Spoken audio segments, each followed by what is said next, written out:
আইন শৃঙ্খলা কোনো অবস্থায় অবনতি হতে দেওয়া যাবে না। আমি আপনাদের সবাই সহযোগিতা চাচ্ছি। যারা আইন শৃঙ্খলা অবনতি করবে তাদের কোনো অবস্থায় আমরা ছাড় দিব না। ভবিষ্যতে যদি তারা আবার চেষ্টা করে তাদের যে হাত এটা আমরা কিন্তু ভেঙে দিব, এই যারা আইন শৃঙ্খলা অবনতি করতে চায়। বড় ভাই, তারা এটা প্রশংসা করছি আর মাথা তুটে গেছেন, বক্তিমা তো দিতে পারেন না, তো বক্তিমা তো চাইতে চান কেন বড় ভাই? হাত ভেঙে দিবেন মানে কি? আপনি কি মাস্তান নাকি আমার মতো অ্যাক্টিভিস্ট? আপনি একটা রাষ্ট্রীয় দায়িত্বে আছেন, আপনি কি হাত ভেঙে দেওয়ার কথা বলতে পারেন? শোনেন বড় ভাই, আপনারা একবার বড় ভাই ডাকছি, তাই আপনারা আমি কটু কথা বলবো না, কিন্তু ব্যাপারটা বুঝায় কই। কারণ রাষ্ট্র, রাজনীতি, পলিটি, জনগণের সাথে রাষ্ট্রের সম্পর্ক, আইন, এই সমস্ত বিষয়গুলো বোধহয় আপনার বোঝা নাই, সরগর হয় নাই। আপনি রাষ্ট্রের নির্বাহী একজন, আপনার সাথে রাষ্ট্রের শক্তি আছে, আপনি শুধু একা না, আপনার সাথে রাষ্ট্রের শক্তি আছে। রাষ্ট্রের সেই শক্তিটা আপনার ব্যক্তিগত শক্তি না, সেটা জনগণের সার্বভৌম শক্তি। যেই জনগণ সেই সার্বভৌম শক্তি আপনারে দিচ্ছে রাষ্ট্রের মাধ্যমে, সেই জনগণকে হাত ভেঙে দেওয়ার দায়িত্ব বা অনুমোদন দিচ্ছে, দেয় নাই। আমি একজন ইন্ডিভিজুয়াল, আমি রাষ্ট্রে কোনো ক্ষমতা নেই নাই, তারপরেও তো আমি গুন্ডার মতো আচরণ করতে পারি না, কারণ আমি আমার সার্বভৌম ক্ষমতা রাষ্ট্রের কাছে অর্পণ করছি। আমরা কেউ মারলে নিজে প্রতিশোধ নিই না, আমি রাষ্ট্রকে বলি তুমি এর বিচার করবা। তা আপনি কি গুন্ডা, মাস্তান না মাফিয়া যে হাত ভেঙে দেওয়ার কথা বলেন? নাকি ভাবছেন এভাবে কথা বললে পাবলিক শুনবে, ভয় পাবে, ডরাইবে? জি না, জি না, ডরাইবে না। খবরদার এভাবে কথা বলবেন না। এবার আসেন আর একটা আলাপ করি সিলেবাস সংশোধন নিয়ে। সিলেবাসের একটা নতুন কমিটি হয়েছে, তো খালি দেখি সব আমাদের আর কি কি কয়, ওই প্রধান উপদেষ্টা আজিম নজরুলের পছন্দের লোকজন আর কি। হ্যাঁ, তো আমি অবশ্য কাউরে নিয়ে কিছু কইতেছি না, কিন্তু এখানে ধর্মীয় জ্ঞান নিয়ে কোনো একাডেমিক লোক নাই। তো আমি একটা রিকোয়েস্ট করি, মানে এইখানে আসিফ মাহতাব উৎসরে কোঅপ্ট করেন, তরুণ একাডেমিশিয়ান, ইসলামপন্থীদের মধ্যে ব্যাপক গ্রহণযোগ্যতা আছে, শিক্ষক একজন, আর এই আন্দোলনে মাঠে থাকছে সে, শুধু মাঠে থাকে না, ছাত্রদের সাথে গ্রেপ্তার পর্যন্ত হয়েছে, নির্যাতিত হয়েছে। ওরে কোঅপ্ট করেন, ওরে কোঅপ্ট করলে আপনারাও ভালো কাজ করতে পারবেন, ও ইনপুট দিতে পারবে, ভালো ইনপুট দিতে পারবে। কমিটিটা ইনক্লুসিভ হবে, সবার মতামত থাকবে, ওর সাথে কথা বলে দেখবেন ও খুবই রিজনেবল ছেলে। এবং এখন যদি মনে করেন যে আমার রিকমেন্ডেশন শুনবেন না, মানে আমার নিয়ে তো অনেকের কুরকুরে নিয়ে আছে, যে আমি যা করবো সেটার উল্টা কাজটা করবে আর কি, তো তাইলে একজন আপনাদের পছন্দ মতো আলেমকে নেন বা দুইজন আলেমকে নেন, আবার ফরিদউদ্দিন মাসুদের নিয়েন না। হ্যাঁ, কিন্তু যদি আমার এই রিকোয়েস্টকে অগ্রাহ্য করেন তাহলে কলে আপনাদের ধরবো, একজন একজন কইরা লিস্ট ধরে ধরবো। হ্যাঁ, অনেকে বলেন যে আপনি হুমকি দেন, বাংলাদেশে বুঝছেন হুমকি না দিলে কেউ গুরুত্ব দেয় না। জসমিন দেশে জদাচার, আপনি ভদ্রভাবে কথা বলবেন, আপনারা পাত্তাই দেবে না। আমি যে প্রফেসর ইউনুসকে এত রেসপেক্ট করে কথা কই, পাত্তা দিছে? হ্যাঁ, দেয় নাই। হ্যাঁ, যেদিন উনারা ধরবো সেদিন উনি ঠিকই শুনবেন, এই যে লাইন ধরে শুনবেন, একদম সোজা হয়ে যাবেন। যাই হোক, আর কই না। তো এবার আসেন ইন্ডিয়ায় ইলিশ পাঠানো নিয়ে একটা আলাপ করি, উনার এক উপদেষ্টারে নিয়ে।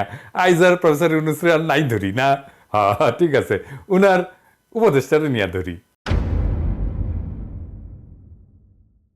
তবে ইন্ডিয়া ইলিশ মাছ পাঠানোর সিদ্ধান্ত প্রফেসর ইউনুসেরই, ওনার নির্দেশে ইলিশ মাছ পাঠানো হয়েছে। কারণ তার উপদেষ্টা কইছে যে একদম উচ্চ পর্যায় থেকে এই সিদ্ধান্ত আসছে, এবং কইছে যে এটা নাকি মেলা চিন্তা ভাবনা কইরা নাকি নিছে আর কি। হ্যাঁ, প্রফেসর ইউনুসের ধারণা হয়েছে যে উনার ইলিশ পেয়ে মোদি খুশি হবে আর আমেরিকার প্রফেসর ইউনুসের দেখা দিবে। আমরা তো দেখছি যে মৎস্য এবং প্রাণী সম্পদ উপদেষ্টা ফরিদা আপা সাংবাদিকের প্রশ্নের জবাবে বলছিলেন যে ভারতে কোনো ইলিশ পাঠাইতে পারবে না, ক্ষমা চাইতেছি, এটা দামি মাছ। আমরা দেখছি যে আমাদের দেশের মানুষ ইলিশ খাইতে পারে না, কারণ সব ভারতে পাঠানো হয়, এবং জনগণ কিন্তু ইলিশ মাছ পাঠানো হোক এটা চায় না। এত সব কিছুর পরেও এই মৎস্য উপদেষ্টার কথা ভুল প্রমাণ কইরা ৩,০০০ টন ইলিশ রপ্তানির অনুমতি দিছে বাণিজ্য মন্ত্রণালয়। আগের ২ বছরের অর্ধেক ইলিশও যায়নি কিন্তু ভারতে, মানে এই পর্যন্ত ৫,৫০০ টনের মতো গেছে হাসিনার আমলে ৪ বছরে। আর প্রফেসর ইউনুসের সরকার ১ বছরেই ৩,০০০ টন ইলিশ রপ্তানির অনুমতি দিছে। তো ওই মৎস্য মন্ত্রণালয়ের সাথে আলাপ করেছে বাণিজ্য মন্ত্রী, করে নাই। আলাপ করা জরুরি কিনা সেটা কিন্তু বলি নাই। এইখানে মৎস্য উপদেষ্টা একটা কথা পাবলিকলি বলছে, সেখানে তার সাথে আলাপ করে নেবে না। নিজের সহকর্মীর প্রতি কি নিদারুণ উপেক্ষা। ফরিদাপার তো উচিত পদত্যাগ করা। আমি মৎস্য উপদেষ্টা হইলে আমি পদত্যাগ করতাম। আমি ফরিদাপারে পরামর্শ দিতেছি পদত্যাগ করেন না পা, আপনি সম্মানিত হবেন, দেশের মানুষ আপনাদের সম্মান দেবে। আর খুব ইন্টারেস্টিং বিষয় হলো সাধারণত শনিবার সরকারি ছুটির দিন, তাই সচিবালয় বন্ধ থাকে। তবে গত শনিবার যেদিন এই অর্ডারটা বাড়াইছে কতখানি কুরকুরানি দেখেন বাণিজ্য উপদেষ্টার। সেদিন অফিস ছুটির দিন অফিস খোলা রেখা বিশেষ ব্যবস্থায় ইলিশ রপ্তানির অর্ডার দেওয়া হয়েছে। এই জন্য বাণিজ্য মন্ত্রণালয়ে কয়েকজনকে অফিস করতে হয়েছে। আর বাণিজ্য উপদেষ্টা বলছে যে এটা নাকি মানুষ পাবলিকের নাকি প্রশংসা করছে। ওই কই থেকে জানলো? এই বেটা তুই কই থেকে জানলি রে? হ্যাঁ, পাবলিক প্রশংসা করিছে কইছে। হ্যাঁ, প্রশংসা পাবলিক করিছে কেমনে বুঝলেন? কেঙ্কা করে বুঝিছেন? আমি একটা ভোট করেছিলাম, 1 লাখের উপরে মানুষে ভোট দিছে। 78% মানুষ করছে যেটা আপনি একটা নিন্দিত কাজ করেছেন। পাবলিকের কথা কইলেই হইলো, বললেই হইলো, যা করবেন সেটাই মেনে নিব আমরা। বালজুন পাইছেন আমাকে রে, ধুনপুন বুঝান আমাকে রে মিয়া। আরো কইছে যে দেশে এত পরিমাণে ইলিশ হয় যে 3000 টন ভারতে পাঠালে বাজারে কোনো প্রভাব পড়বে না। তারা কইতেছে আমাদের কম দামে পেঁয়াজ দেয়, তাহলে এই পেঁয়াজ খাওয়া বন্ধ করে দেন। আরো বলছে চাঁদপুরে যে ইলিশ ধরা পড়ে এই 3000 টন নাকি একদিনের ধরা পড়া ইলিশের সমান। ভারত নাকি আবার বন্ধু দেশ। এই উপদেশটা কি প্রফেসর ইউনূসের উপদেশটা নাকি আওয়ামী লীগের উপদেশটা? কাউয়া কাদেরও তো ইনকা করে কথা। এই যে রিটা শেপ কাউয়ার সাউন্ড দেন, যে অনেকদিন শুনে না, হ্যাঁ জোরে দেন, আরো জোরে দেন। হচ্ছে এই কাউয়া কাদেরও তো ইনকা করে কয় না। এদের ছাত্রর উপদেশটা বানাইছে। রাস্তায় ছাত্ররা ঢাকা না দিল্লি স্লোগান দেয়, বছর বড় বড় করে আবার স্লোগান দেয়, ভাতখানা এমন খাইয়া ফেলবে ইন্ডিয়ারে। আর উপদেশটা বানায় এরকম ভারত বন্ধুরে।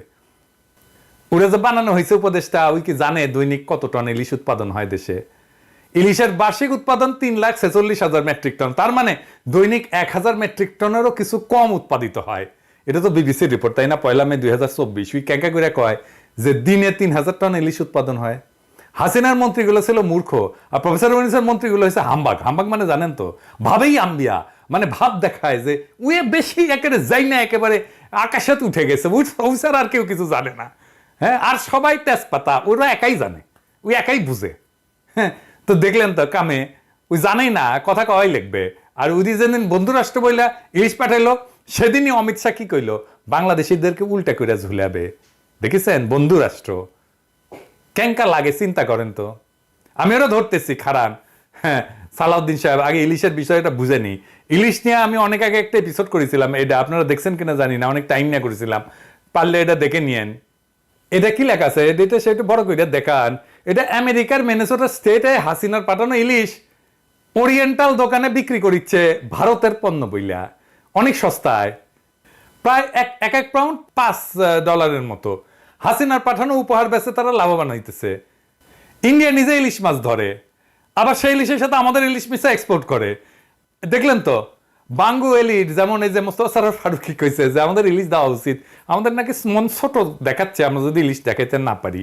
ফারুকির তো ইন্ডিয়া প্রেম বানের পানির মতো গড়গড়ায় পড়ে আর কি। ইন্ডিয়ান নায়িকা নিয়ে সিনেমা বানায় তো তাই, আমিও সিনেমা বানালে তাই তেরাই করতাম আর কি, বানেন পানির নাগাদ প্রেম গড়গড়ায় পড়ে কিনা।